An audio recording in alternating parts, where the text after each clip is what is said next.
Good evening, and thank you for joining us for our next Still Parenting in a Pandemic Parent Education Evening.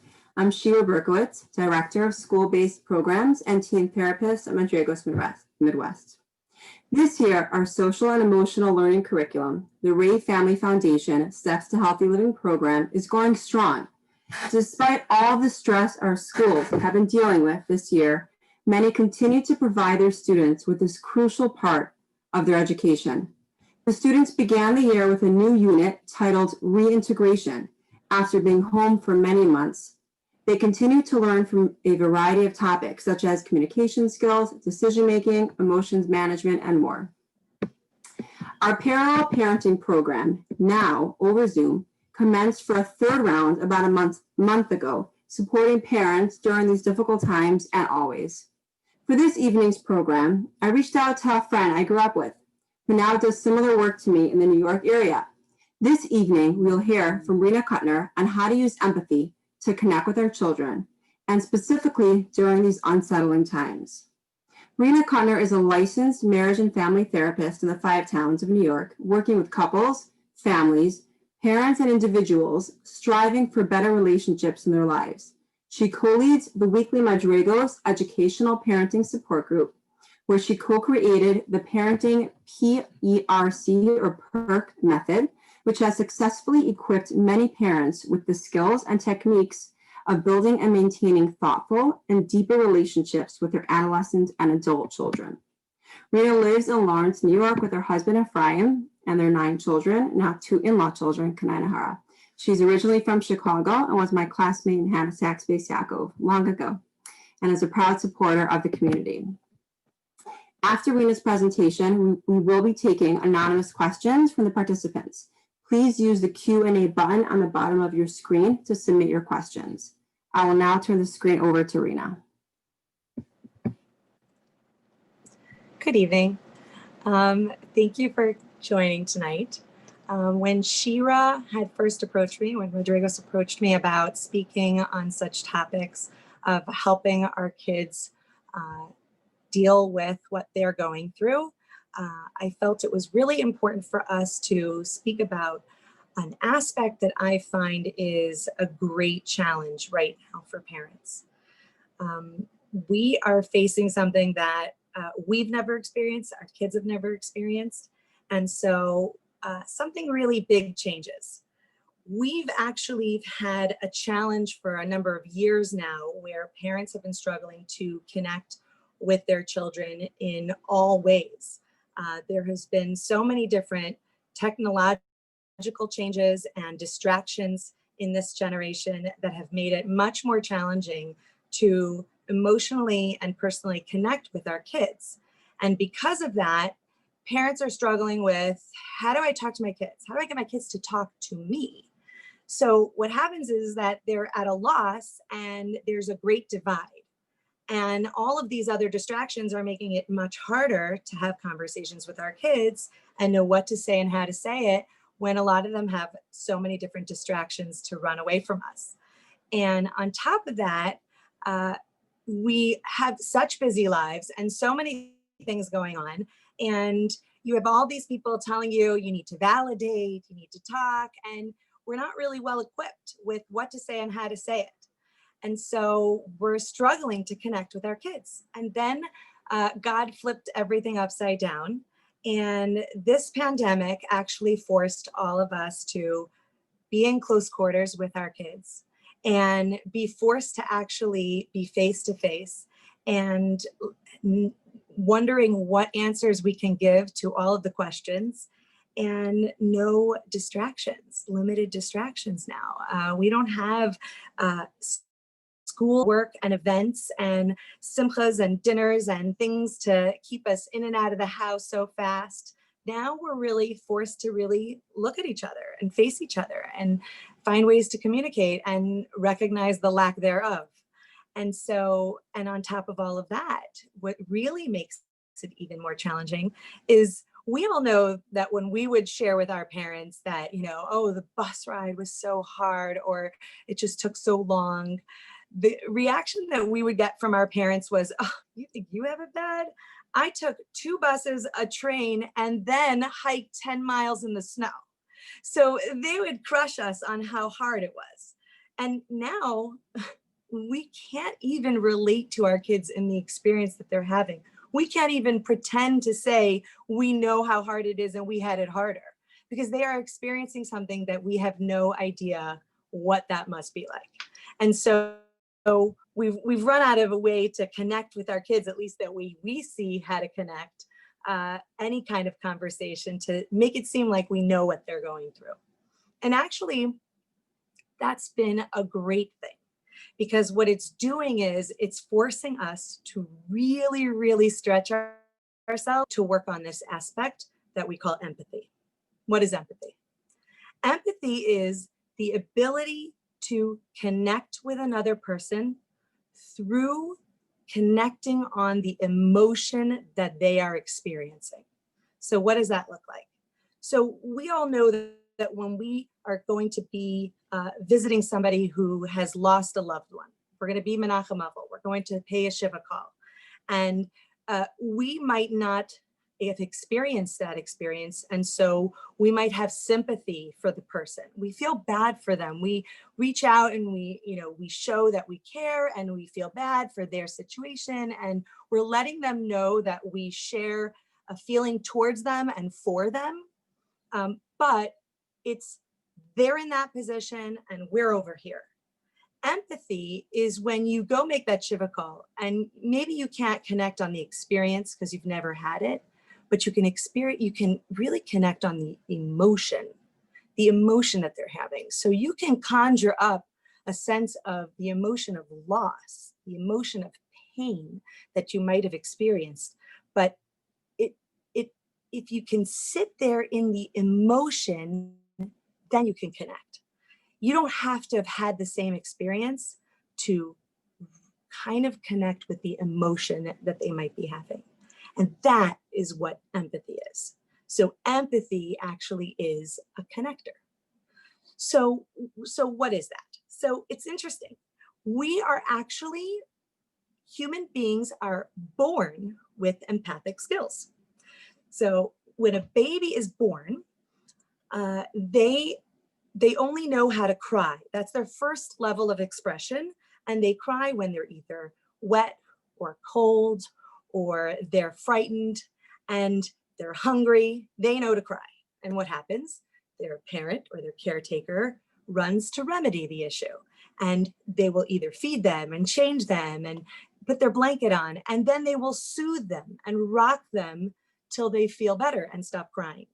And so when this happens on a regular basis and the pattern keeps repeating itself, the baby their brains develop to understand that this caretaker, this person, is connected to comfort, is connected to pleasure. And so now as the brain is developing in this baby's brain, it starts to connect this person to pleasure and comfort. Now when the person walks into the room, the baby now smiles. The baby will naturally respond to that person in a positive way. As the baby develops more, they start to mimic this caretaker, that they connect with pleasure and comfort. So now if the caretaker, the parent, smiles and coos at the baby responds the same. And they start to laugh and coo and smile. It's almost automatic. So what happens? It's completely building this connection with this caretaker by mimicking the emotion that the parent caretaker is showing. So this is actually innate empathic skills. And then there's another piece. It's what scientists actually discovered in the 1990s that they call mirror neurons. These are the cells in our brains that actually fire when we come into contact or we see an emotion or feel an emotion around us. What happens? So the best way to describe this is when you walk down the street, somebody smiles at you, and you automatically find yourself smiling back. What happens? So those mirror neurons start to fire off and create a reaction of the muscles in your mouth area and create a smile. And it's actually somewhat automatic. So much so that if you were to look at a picture of somebody smiling, those mirror neurons start to fire and can actually bring a slight smile to your face just by looking at somebody smiling in a picture. That's how great these mirror neurons are working. So what happens, this is really clear. They saw this actually when they saw babies in a room with other babies, that if one or two started to cry, they all started to cry. And so it just shows how humans connect through emotion, and they just innately start to feel the emotion of those around them, and it causes them to start to feel that same emotion. And so we are naturally empathic.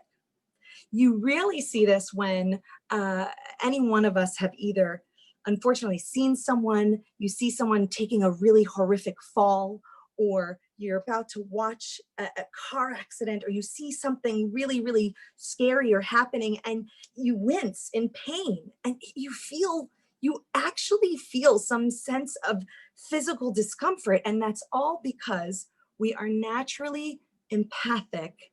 And when we see or feel or connect in someone else's emotions, we actually sense and feel it.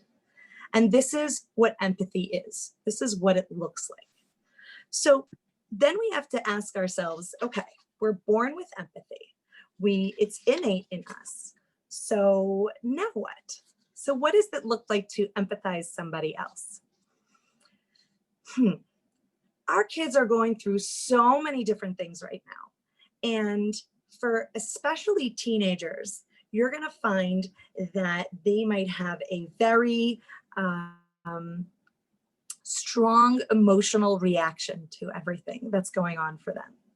And usually a typical conversation between kids and their parents are going to be that they are having an emotional reaction to something, and they're going to bring it to you, and they're either really upset about it, or they make a big deal out of it. And they're going to come with a whole story. And parents can naturally, by default, they're going to do a number of different things. We are actually been programmed to try to fix our kids' problems. So we naturally jump in to solutionize the issue. Well, maybe if you can just do this, or just do that, or just do this, or just do that. And our kids will roll their eyes. Or we'll try to tell them, it's really not so bad. You could do this, you could do this, look at this, maybe it's this, and they'll still roll their eyes. So what's happening here? We all experience something. That time where you've had an interaction with someone that really went awry, and you cannot believe what that person just said or did to you. You are aghast. You can't believe what they just did. You leave the interaction, you come home, and you're overwhelmed with what just happened, and you come and you want to share with whoever's at home, whether it's your spouse, your relative, your friend, and you say, you're not gonna believe what just happened to me. And you go ahead and you start telling them and telling over the story and telling over the details, and you're playing it over. And as you're playing it over, you're even getting more heated by it. And automatically the person responds to you and goes, they probably didn't mean it. You're like, what?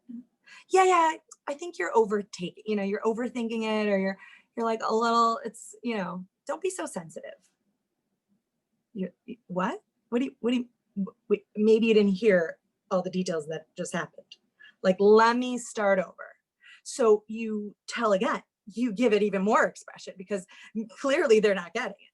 And then they're like, well, maybe if you would have done this, or you would have done that, it would have gone differently. What do you mean? Like, wait a second, you didn't hear the whole, clearly you're not getting it. And so now, not only are you frustrated by what the interaction was or what the circumstances were, now you're really frustrated that this person's just not getting it. And they're totally making it seem like this is not a big deal. So you know what that is? That's just like, you know, when you're really, really overwhelmed by something or really feeling intensely intense about something and someone tells you, just calm down, just calm down. What does that do? How great is that? What's that feeling? Yeah, really helps you calm down, right? No, no, it does the actual complete opposite. What happens? We start to escalate. We start to feel even more stressed and more overwhelmed. And what do? We get maybe a little bit louder. Like, you want me to calm down, then clearly you don't understand what I'm feeling right now, because telling me to calm down, telling me it's not a big deal is only going to make it worse. So this is what's happening with our kids. We as parents are so naturally built to respond in wanting to fix it, take away the problem, or show them the silver lining. And it's really not that bad. I mean, how many times have we tried to tell our kids, come on, it's great. You don't have to go to school. You get to be on Zoom. Like, every time we try to highlight the silver lining in what's happening, we're not seeing what their struggle is. We're just trying to make it better. And more so, we're trying to make it better for us, because we don't know how to fix this for our kids. We can't fix this for our kids.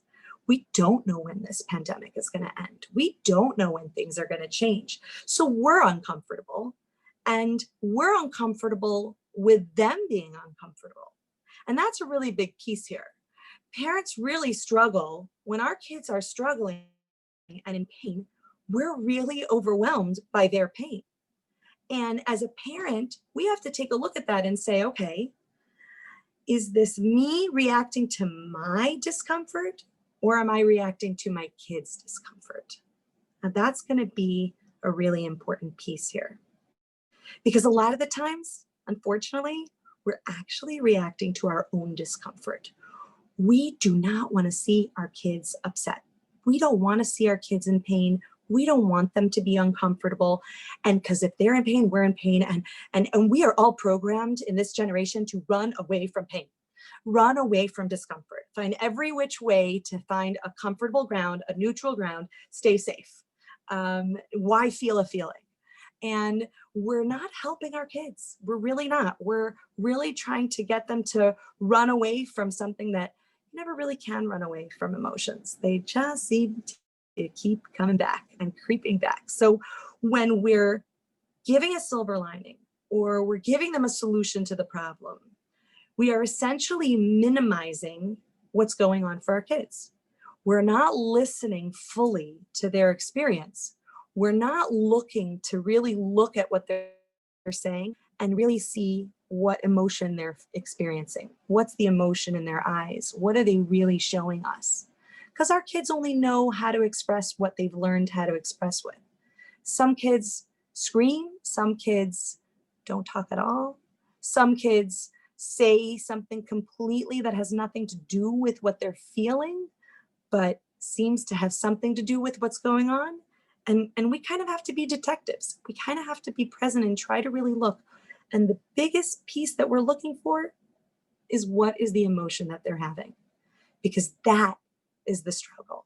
That is the experience. And that is our path to connect with them. So instead of trying to show the silver lining, which is essentially saying, yeah, it's hard, but look at the silver, look at the good, look at the good. And the more we do it, it's exactly like saying, just calm down. It's not so bad. It's not so bad. And all we're doing is minimizing the problem. And we're basically saying, your emotions don't matter. It's not important. What's important is how you get out of it. How do you fix it? It's not important to experience an emotion. It's important to get over it and move on and be productive. That is the message we're always sending. And then at the same time, when we give them a solution and we say, oh, so all you got to do is this, just call this one, or do this, or do that. And we have like 64 different fantastic solutions to their problem. And somehow they roll their eyes at every single one of them. What's happening here? It's because when we give our kids a solution, we're essentially telling them, you're not capable of figuring out, this problem, but I am. So I'm wiser. And so I'm going to tell you what you should do. And I'm actually subconsciously telling you, you're not capable of coming up with a solution. I am. So I'm going to do it for you. And we're kind of setting our kids up for failure, being able to come up with solutions for themselves, because we're essentially showing them that, okay, you have a problem, I'm going to give you a solution. You have a problem, I'll give you a solution. You have a problem, I'll give you a solution. And then parents get to a point where their kids are in their 20s and they're calling them, Ma, Dad, what am I supposed to do when? And you're like, wait, you're so and so age. Like, don't you know how to do this already? What are you calling me for? You're old enough to make this. But wait, we set our kids up this way. We have, every time they had a conflict, we gave them a solution. So we actually created this. So we don't want to do that. We don't want to send the message to our kids that they're not capable of coming up with a solution. Actually, our kids are actually pretty amazingly smart, and they do know what will make them feel better. But when they're feeling so many emotions and they're seeing red, they can't think of a solution, and they definitely can't hear one from you. What happens? What happens when we start giving our kids a solution before we ever empathize what emotion is going on for them? Because we're not hearing them and we're not listening to the emotion that they're having, we jump in with a solution. They can't hear it. They can't hear anything you're saying because they are seeing red. They're in pain. They're frustrated. They're mad. They're angry. They're having so much of this emotion. They can't hear what you're saying. It's like speaking to a wall. So what you're wasting your time trying to tell your kid how to fix it, what's going to make it better, any of that you're putting forth effort is a waste of your energy and time. And you're not helping our kids and you're not connecting with them. They feel like, wait a second, you're not listening to me. You're not hearing how hard this is for me. And yet you want me to follow your direction. You're not taking the time to understand my situation, understand who I am. So why should I listen to your advice? Because you're giving me advice that has nothing to do with who I am. You're not even taking the time to get to know me. You don't even know who I am. So why should I listen to your advice? This is really important. So we need to recognize we need to take a step back.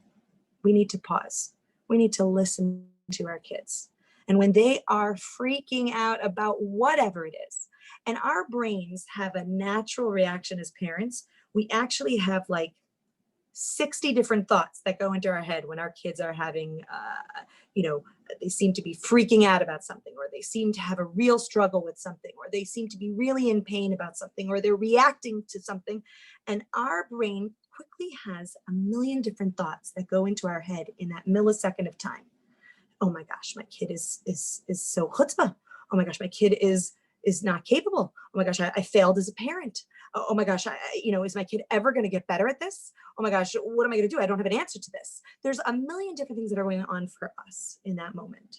And so we will run away. We want to run away. And we are focusing on our own stuff right that in that moment, that we start to react to their problem really in response to our pain and our frustration and all the millions of thoughts that are going into our head. And it stops us from being able to see what's going on for our child. So we need to take a step, a pause, a breather, and see our child and see what's going on for them. Now, what is empathy in that moment? What does our child need from us? I'm telling you, not to come up with a solution, not to tell them that it's going to be better or, it's not that bad. I'm telling you, don't respond with any of that, right? So, okay, Rena, what am I supposed to say? What is this empathy? Empathy is really simple. It's hard because we're not used to doing this, but it's simple in the fact that we naturally have it in us to connect on what emotion our child is having. So we really want to look at what's going on and ask our kids and use the words. It seems like you're pretty upset. Sounds like that was really an awful day. It sounds like you're really feeling left out. It seems like it's been rough. So it seems like it sounds like is a great start because you're showing that you're taking in what they're saying, you're giving back what they're showing you, but you're pointing out the emotion that you're seeing. And you're asking it almost because you want to make sure that you're giving them the opportunity to tell you back, no, I'm not mad. I'm angry. I'm furious, right? And then you're gonna say, but Rena, if I give them that platform, they're gonna rant and rave for hours. And guess what? You're right. You're right. You're giving them a platform. And yes, they might take it and run with it. And they might want to tell you for the next 20 minutes how bad something is. And you're gonna say to me, I gotta get other kids to bed. I got other things to do. Oh, I don't have 20 minutes to sit here and listen to them kvetch. But guess what? This is what your kid needs right now. Right now. And the same way that if I told you to calm down, it just makes you angrier. And then the anger continues to fester and you can be angry for the next 2 days. Right now, if I don't sit with you in this moment, in what your experience is and what your emotion is, it is going to be 2 days of drama. It is going to linger on because the emotions don't go away. But empathy is like the medicine. Empathy is like pouring the coolant on the flames. Everything else is pouring on more fuel. So we think we're trying to help our kids. We give them a solution. We tell them it's not going to be so bad. We try to poo-poo, and we're actually pouring fuel on the fire. And so we have an opportunity to stay present in a moment, which is really, really hard, and stay focused on how can I listen to what's going on with my child and hear and see what the emotion is and highlight it and see it and show them how concerned you are.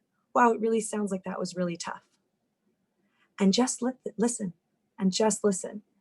You know, when you do have that horrible experience for yourself and you do come home and you share it with somebody and their response is, oh my gosh, that's crazy. Oh my gosh, that's horrible. I can't believe they said that to you.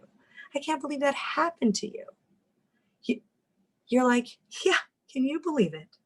And what happens? You start to calm down. That emotionality that was so overwhelming, you got to express it.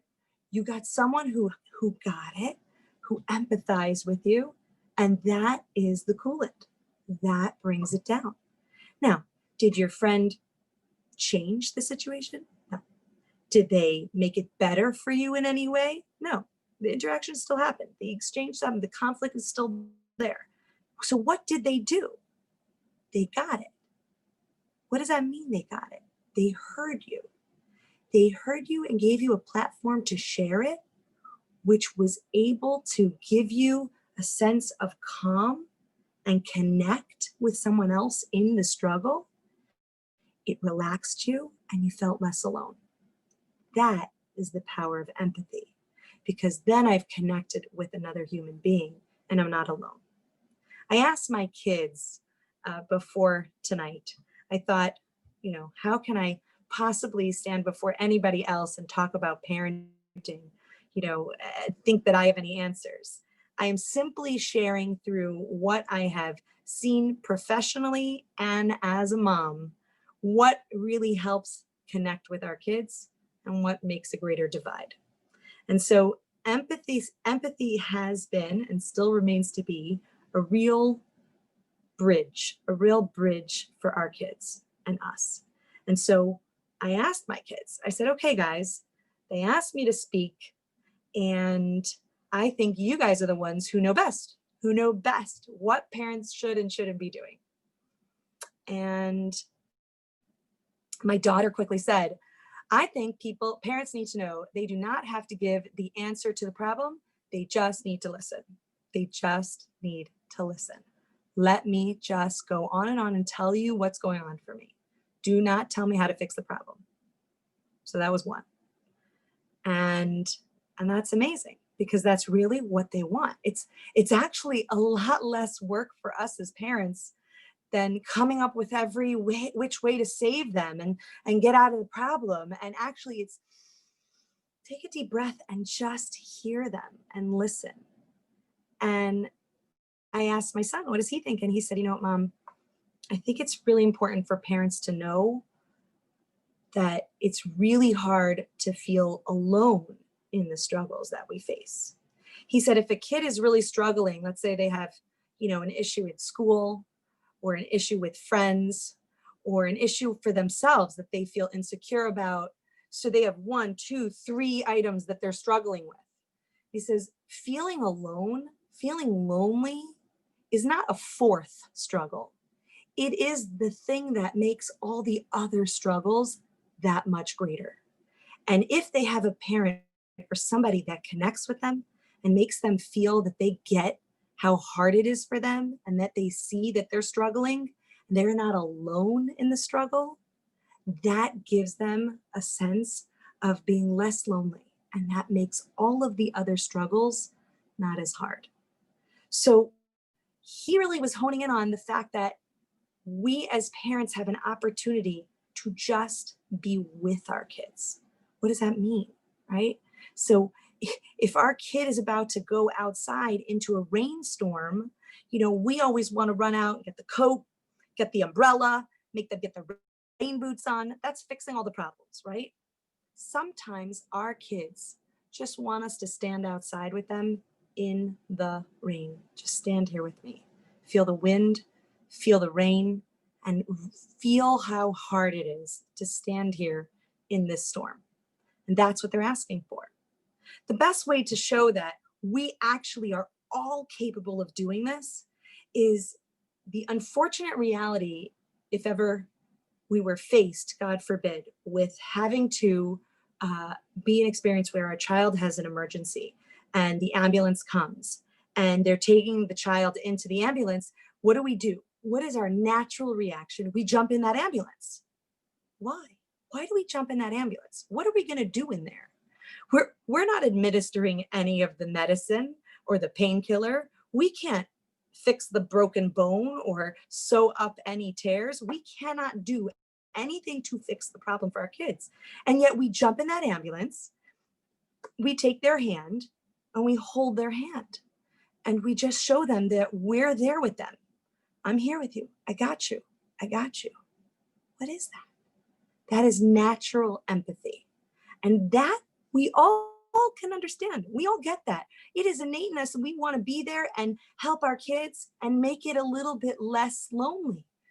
And that's exactly what our kids need right now, with whatever challenge they're facing in this new experience or in all of the regular experience of being a kid, being a teenager, being a child of ours, that they want us to hold their hand.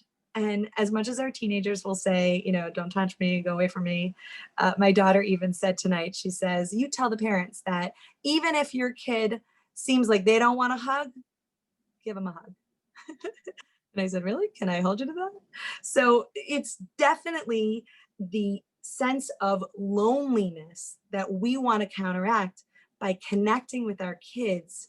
And while we can't connect on the experience itself, we can connect on the emotion. And that is the key. And that is what empathy is. And that's what it looks like to be able to connect with our kids in a time of total disconnect. So I'm going to open up to questions because I think it might help to get more of a deeper understanding. One of the questions is it okay to say, I want to hear what you have to say. Let me put so-and-so to bed and then I will talk to you. So I think it's great that we are being honest with our kids. We are really sharing with our kids that, we see that this is hard. And yeah, as parents today, we're juggling a lot of things, especially if you have more than one kid, you're constantly juggling, I got to do this and I got to do that. And we're in a time crunch, especially with everybody being home all the time. Us moms are definitely juggling more, us dads, moms, everybody's just juggling. So yeah, you're being honest with your kid. You're showing that their experience, their feelings are priority. At the same time, I need to do this in this time frame, but I'm making time for you. And so collaborating with your kid on, would it be okay if we do 9 o'clock, that it's you and me time? We're setting that time up, just for you and me. Yeah, you're showing that they are priority on the list here. And so as long as it's not, listen, I gotta go talk. I gotta put that bed, I gotta go do this, it's, you know what, I really want to talk with you and I really want to get this experience. So I'm going to put this one to bed and I'm coming right back at 9 o'clock. You and I are going to have this conversation. So it's all about how you're connecting with your kid and recognizing that they need you and that you want to be there for them. That's the message. You really want to be there. We're not going to do it right. We're going to mess up. We're not going to say the right thing. And we're going to say something that's going to make them upset. And that's natural. That's normal. When we recognize that we're human and we're authentic with our kids, we're not perfect. We're going to mess up. And that's okay. But we're going to recognize that we messed up and say, okay, sorry, but I'm here with you now. And I'm sorry that it took time and I had to go away, but I'm here with you now. And I really want to spend some time to get to know what's going on for you. And it's just about being real about it. Thank you so much, Rena. That was so practical and so wise. I absolutely love that line about our children just wanting us to stand in the rain with them. I'm going to be quoting on that. I love that. I saw you got the first question we had down there. There are a few other questions, if it's okay. Okay, so one question I have here is, why can't we do what our parents did? What they told us what to do and we did it. Why isn't that working?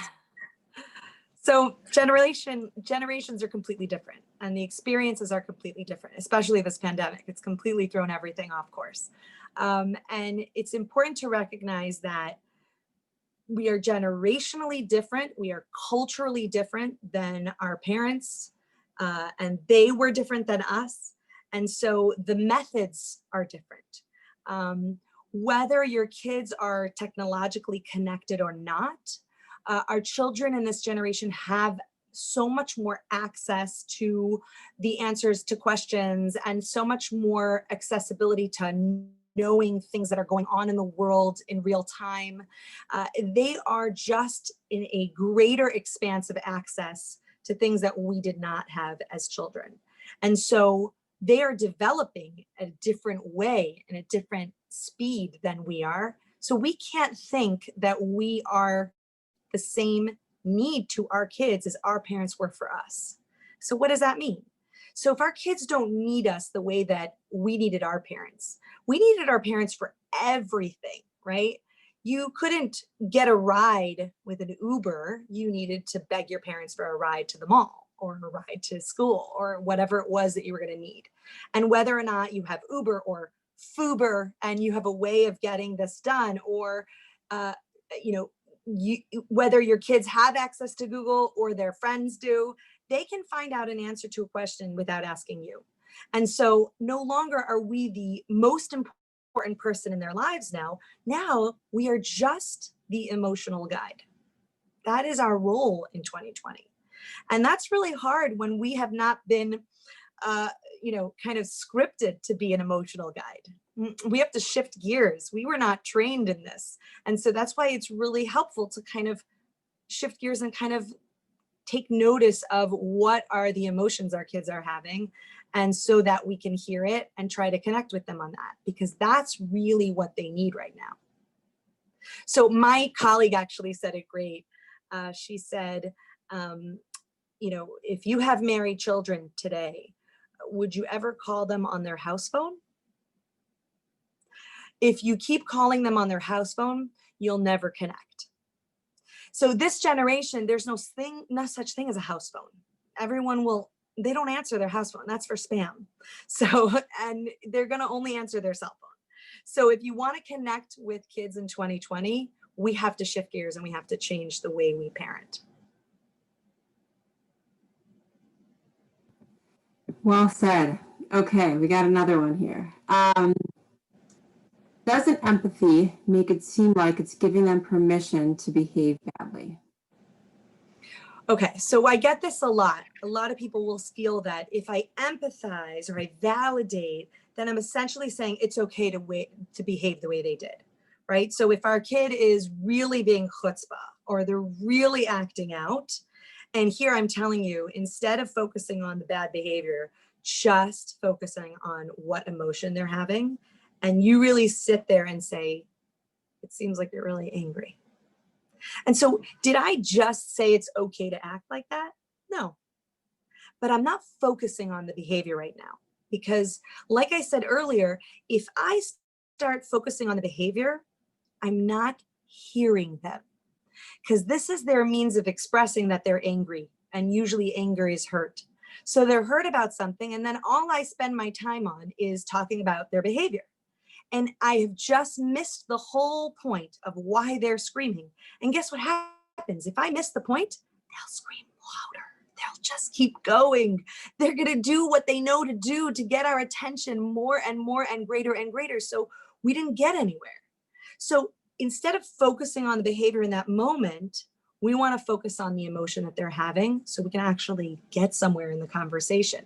Because anytime we're going to try to teach them that they can't behave that way, it's like talking to a wall. They're not going to hear us because they're so emotionally charged. And all we keep trying to do is tell them to calm down, calm down. And like I said, all that does is make them escalate more. So trying to focus on the behavior in the moment when they're seeing red, we're hurting ourselves. We're wasting our time. And you're not saying the behavior is okay if you take the time to focus on the emotion, because you're doing two things at once. One, you're actually giving empathy and you're connecting with them on that emotion. And two, you're modeling a better behavior. You're modeling a better reaction to a stressful situation. And that's showing them what that looks like to respond when there's a stress, to respond in empathy. And we're showing them how to do it. So you're not doing the wrong thing ever by focusing on empathy when our kids are really stressed. Thank you. You make it sound, I want to say almost easy, but for many of us, we've tried. And why is it so hard sometimes to show empathy? Excuse me. So we find that the greatest struggle in giving empathy is what's happening for us in that moment. And I touched upon earlier that we have like a billion things that go through our brain when our kids are having a certain action or reaction.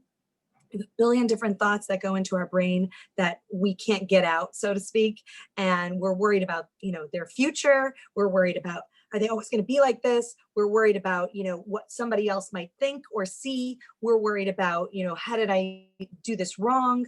We're worried about so many things in that millisecond. And so we actually get a little verklempt on being able to respond and, with empathy, because we're so overwhelmed with what we're experiencing in that moment. And that's why the training and the exercise is to kind of really in the moment, we have just that bit of time to stop, to pause, see our child. And my colleague says, stop, S-T-O-P, see the other person. What's going on for my kid in that moment? And really look at them. But we need to pause first. We need to stop. Whatever's going on in our brain, we need to stop, recognize that's us, that's about me. So, but what's going on for my child right now? And be present there. So it's a big exercise in pausing and taking a deep breath. And everybody has a different way of pausing.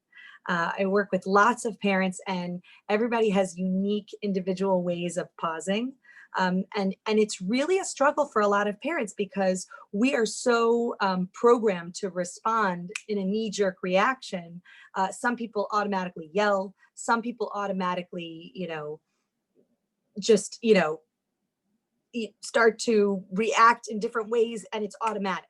And so I'm asking you to pause before you react, and think about seeing your child, see the other person, and wait to hear and listen to what their experience is. I love that. That's another one I'm going to quote you on. I think we maybe on our Mental Health Mondays on Facebook. That stop. Okay, it's in the name of Rifki Rosenwald. She came up with it, so don't quote That's me. Quote her. amazing. That's amazing. And with that, I want to wrap up. This was so great, and it was so fun to see you again and to be doing this with you, Rena. Thank you for joining us this evening. Thank you so much. Thank you. Have a good night. Thank you.